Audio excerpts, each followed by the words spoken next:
أعوذ بالله من الشيطان الرجيم. Ikinze kuhoraho andinde satani yavumwe.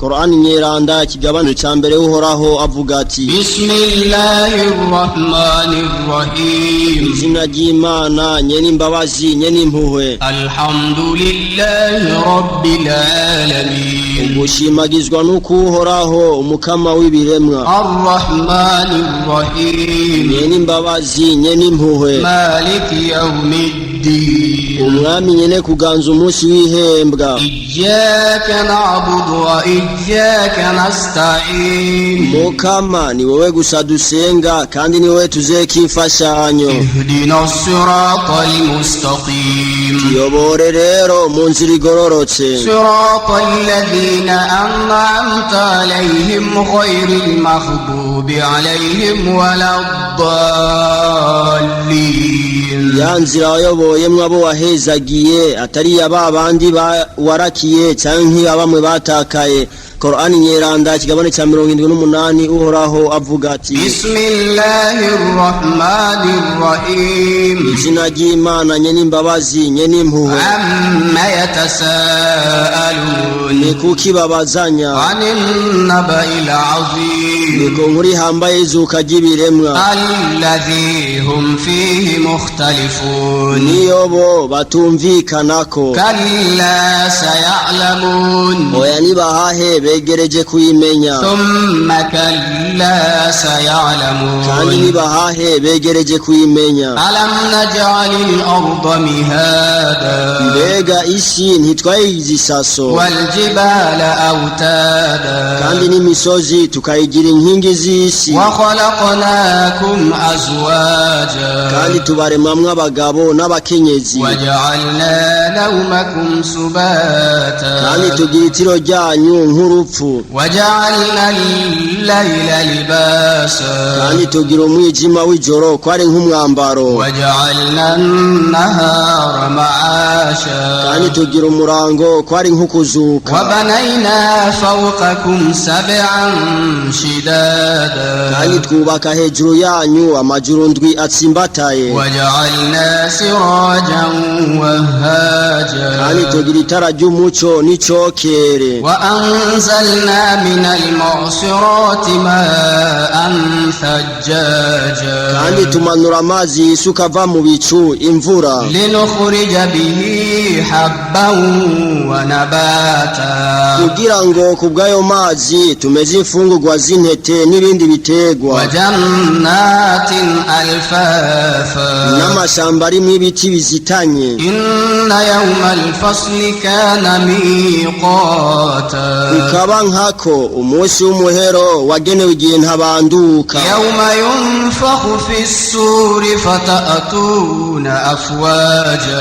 Umunsi inzambi zovuzwa namwe muzorengutswa utugwitugwi. Wa futihatis samaa'u fakanat abwaba. N'amajuru azugurugwa ab'imiryango. Wa suyyiratil jibalu fakanat saraba. N'imisozi zohomvagurwa isaswe. Inna jahannama kanat mirsada. Ukaba nkako umuriro udahera urarindiriye abahakanyi. Lit-taghina ma'aba. Muri wo ni ishikiro ry'abanyavyaha. Labithina fiha ahqaba. Bazoba mu muriro ibihe n'ibindi. La yadhuquna fiha bardan wala sharaba. Bazokumvira icyitwa gukanya canke ikinyobwa. Illa hamiman wa ghassaqa. Kiretse amarike n'amashira. Jazaan wifaqa. N'impembo zingana n'ivyaha bakoze. Innahum kanu la yarjuna hisaba. Kukaba nkakobo ntibatinya uguharugwa. Wakadhabu biayatina kidhaba. Kandi baragararije amajambo yacu ukugarariza gukomeye. Wa kulla shay'in ahsaynahu kitaba. Kandi cyo cyose twakibungabunze mu nyandiko. Fadhuqu falan nazidakum illa azaba. Ubwo rero nimwumvirize ibihano kandi nta kindi tubongerereza atari ibihano ku bindi. Inna lilmuttaqina mafaza, mu by'ukuri abicisha bugufi abayisilamu intsinzi ni yabo. hadaiqa wa a'naba, n'amatongo yo mu bwami bw'ijuru n'imizabibu, wa kawaiba atraba, n'inkumi ziri mu runganwe rwabo, wa ka'asan dihaqa, n'ibirahuri byuzuye ibinyobwa vyiza. la yasma'una fiha laghwan wala kidhaba, ntibazigera bumva muri iryo juru amajambo y'imburakimazi canke yo guhazuka. jazaan min rabbika ata'an hisaba, bazorihwa impera zikwiye zivuye ku mukama wawe. rabbis samawati wal ardi wama bainahuma arrahmani la yamlikuna minhu khitaba, umukama nyene amajuru n'isi n'ibirimwo nyene impuhwe ntibazoshobora kuvugana nawe. yawma yaqumu ar-ruhu wal malaikatu saffan la yatakallamuna illa man adhina lahu ar-rahmanu wa qala sawaba, mu munsi umumarayika Gaburiyeli azohagarara n'abamarayika bose ku murongo, ntabazovuga kuri uwo munsi kiretse uzohabwa uruhusha n'umukama nyene impuhwe kandi azovuga ibigororotse. dhalika al-yawmul haqq faman sha'a ittakhadha ila rabbihi ma'aba, uwo ni wo munsi w'ukuri. kuri ubwo rero ushaka intsinzi natora inzira itumbereye umukama wiwe. inna anzarnakum azaban qariban yawma yanzuru al-mar'u ma qaddamat yadahu wa yaqulu al-kafiru ya laytani kuntu turaba, nukuri turabagabishije n'ibihano biri hagufi gushika.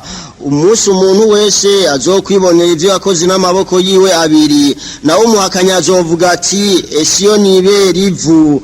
Korani nyeranda kigabane ca 79 uhoraho avuga ati bismillahir rahmanir rahim, kw'izina ry'Imana nyene imbabazi nyene impuhwe. wannazi'ati kharqa, ndarahiye ku bamarayika bashikurana ubwira imitima y'abanyabyaha, wannashitati nashita, no kubengenga mu gukura imitima y'abagororotsi abayisilamu, wassabihati sabha, no kubanyarukana iyo mitima batiriye ijuru, fassabiqati sabqa, bakayishikana vuba iyo bayishikana, falmudabbirati amra, bakayitunganiriza ibiyerekeye. yawma tarjufu rajifa, muzohona mwese n'ibiri ku isi umunsi nzamba ya mbere izovuzwa, tatba'uha radifa, kandi hakurikiriye kabiri niho muzozurwa. qulubun yawma idhin wajifa,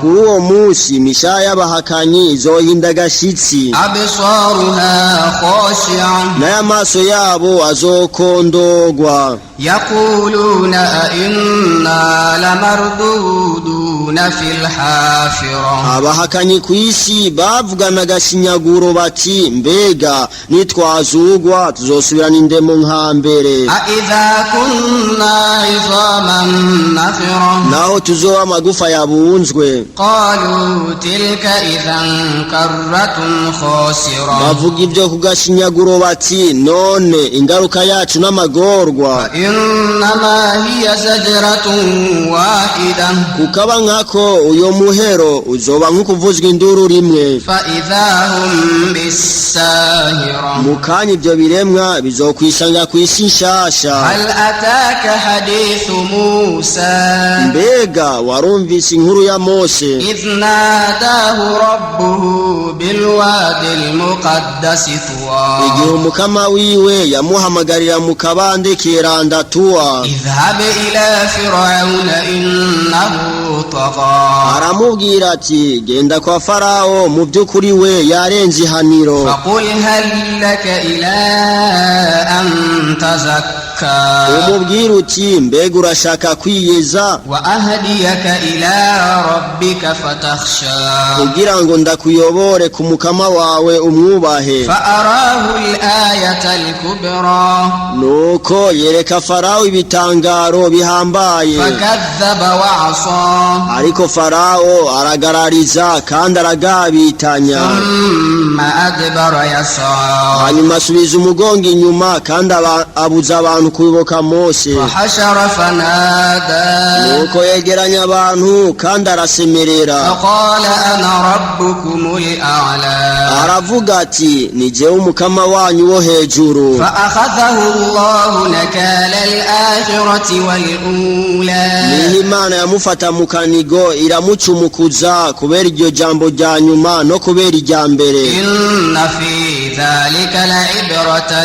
لمن يخشى ntako muri iyi nkuru harimo impanuro ku batinya Imana أأنتم أشد خلقا أم السماء بناها mbega nimwe mufise indemi ikomeye canke amajuru Imana yubatse رفع سمكها فسواها yahanitse uburinganire bwayo kandi arayaringaniza وأغطش ليلها وأخرج ضحاها kandi umwijima awugira ijoro ryayo kandi atamanzura umurango wayo والأرض بعد ذلك دحاها n'isi mu nyuma y'ivyo arayisasa أخرج منها ماءها ومرعاها ayisokoramwo amazi yayo n'ibiribwa vyayo والجبال أرساها n'imisozi arayishimika متاعا لكم ولأنعامكم ivyo yabigize ku kubanezereza mwebwe n'ibitungwa vyanyu فإذا جاءت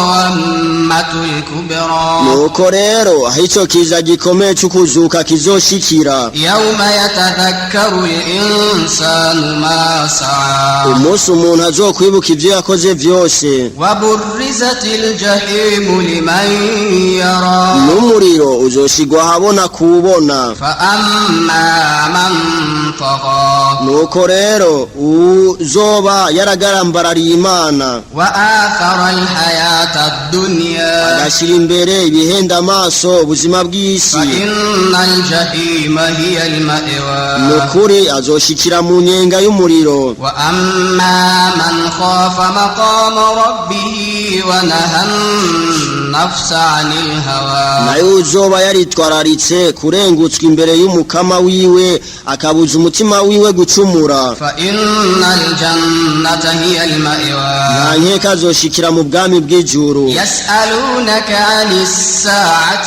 أيان مرساها abahakanyi barakubaza iby'umuhero bati uzoshika ryari فيما أنت من ذكراها none we ugezahe mu gusigura iby'uwo muhero إلى ربك منتهاها iherezo ry'ubumenyi bwawo riri ku mukama wawe إنما أنت منذر من يخشاها we uri nteguza gusa kuyitwararika uwo muhero كأنهم يوم يرونها لم يلبثوا إلا عشية أو ضحاها umunsi abahakanyi bazobona ko batigeze baba ku isi kiretse umugoroba cyangwa umurango wawo